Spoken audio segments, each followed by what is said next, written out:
ko, akala mo ba yung presidente natin nagtatrabaho? Hindi nagtatanong yan at all.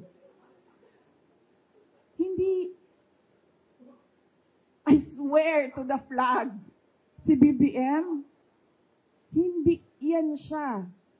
Nagtatanong ng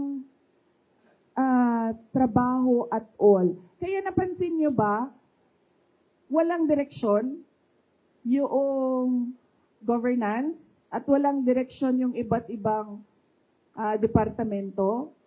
Bakit? Kasi he doesn't give he doesn't command. He doesn't command, he doesn't... Going back po dun sa naging statement ni President Marcos, I would like to ask for your comment on this. Na sinabi niya, I am confident that whatever mud might be slung at the administration, that will be able to show that these are politically motivated and do not actually have any validation in fact. Sabi niya po, politically motivated na i-link siya sa mga issue ng korupsyon o katiwalian po. Your comment on that, ma'am? Hindi na ito politically motivated. Bakit? Hindi naman siya makakatakbo na ulit eh. Hindi na siya politiko. Presidente na siya. And that ends there. Hindi natin alam kung sa 2028 o another 20 years na naman of a BBM, of a Marcos. No. Hindi na siya hinahabol ng mga tao, ng taong bayan dahil politiko siya. Hinahabol siya ng taong bayan dahil wala siyang ginagawa bilang Pangulo. Hinahanap sa kanya yung trabaho niya bilang Pangulo. Follow-up question sa sinabi rin ni President Marcos. He said na politika lang nga ito and sabi niya, gusto nila akong Yan ang sinasabi ko. 'Di ba? Sino ba sa ating lahat ang nagsasabi at nagpaplano ng destabilisasyon? Walang nagsasabi na oust Marcos. Ang merong mga grupo na nagsasabi resign. Yun lang ang the most na sinasabi ng mga tao. At nagtataka ako sa administrasyon, bakit nila sinasabi na destabilisasyon ang pagpapahayag ng mga tao sa galit nila? Kasi hindi yun destabilisasyon. Yun ay freedom of speech and expression. So kahit man mag-rally ang mga tao araw-araw sa EDSA, hindi destabilisasyon yan. Freedom of speech and expression yan. Pagpapahayag yan ng galit mo, paghahanap yan ng accountability, ng transparency sa administrasyon, sa gobyerno. So hindi yan pagpapatalsik sa Pangulo. Kaya lagi ako, kahapon din, yan din yung tanong ko. Kanino ba nanggagaling yung destabilisasyon na salita? Sa administrasyon. Kasi, duda ko, natatakot sila sa posibleng mangyari sa kanila. At alam naman natin na matagal na talaga silang insecure. Noong kampanya pa lang, madami na akong kwento ng yung panggigipit nila sa campaign team ko. So alam ko na noon, at yung mga pinagsasabi ni Lisa Marcos noon pa. So alam ko na insecure.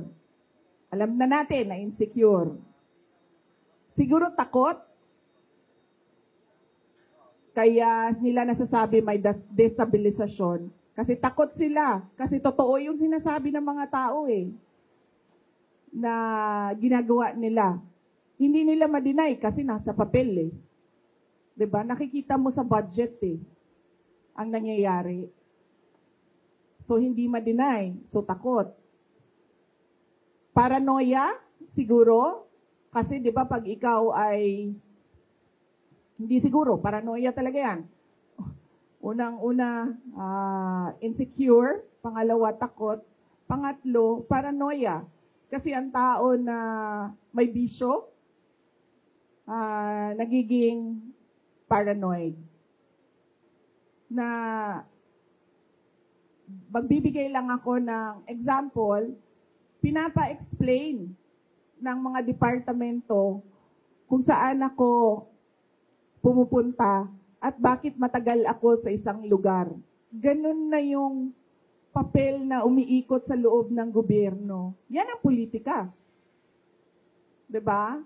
Magtatanong sila, anong ginawa ni Inday Sara doon? Ilang oras siya? At sino ang mga tao doon? At yung mga kawani ng gobyerno na nandoon, ipa-explain bakit sila nandoon. Ganun yung galawan sa loob ng Office of the President. So, makikita mong medyo paranoid.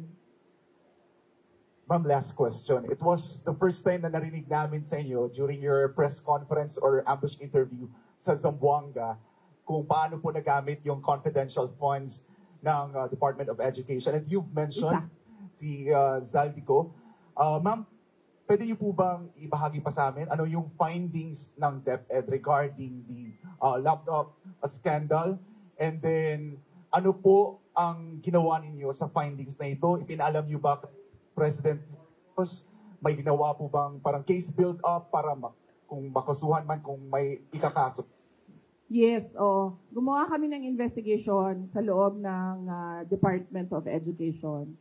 Isa sa mga pinagamitan ng confidential funds ay yung corruption sa loob ng Department of Education. Hindi lang sa laptop madaming reports of corruption inside the Department of Education. Hindi lang sa central office, kasama na yung sa mga regional offices namin. So kapag merong reports, pinapaimbestigahan yon. So, isa sa mga inimbestigahan is yung laptop. Ang unang ginawa doon is nag-request ng fraud audit sa Commission on Audit.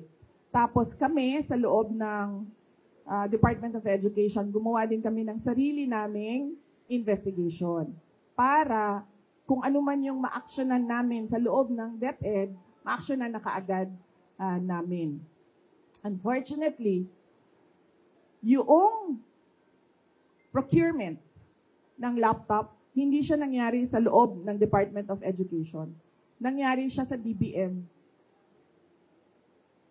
So, ang pinaka-papel na nasa loob ng Department of Education ay yung agreement between DepEd and DBM.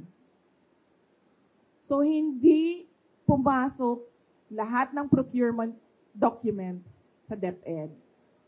So, ang pinaka na magawa lang namin doon sa loob ng Department of Education is mag-blacklist.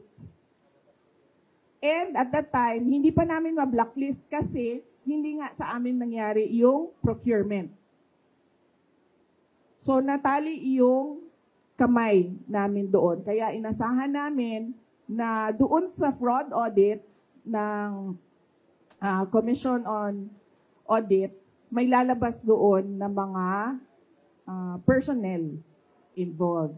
At doon sa Blue Ribbon Committee na investigation, kung maalala nyo, may nangyaring Blue Ribbon Committee investigation sa Senate, sa laptop, ginamit namin yon sa loob ng Department of Education para isa-isahin kung sino yung mga personnel involved na under sa mga tao involved doon sa Senate Blue Ribbon investigation. Diyos ko, akala mo ba yung presidente natin nagtatrabaho? Hindi nagtatanong yan at all. Hindi. I swear to the flag, si BBM, hindi yan siya. Nagtatanong ng trabaho at all. Kaya napansin nyo ba, walang direksyon yung governance at walang direksyon yung iba't ibang departamento. Bakit? Kasi he doesn't give direct, he doesn't command. He doesn't command, he doesn't ask, he doesn't say that, look, there's a Philippine development plan and what are you supposed to do about this? Akala nyo ba yung ginawa ko sa DepEd, galing yun kay Bibi? Hindi, akin yun. Lahat. Kasi he did not give any orders at all.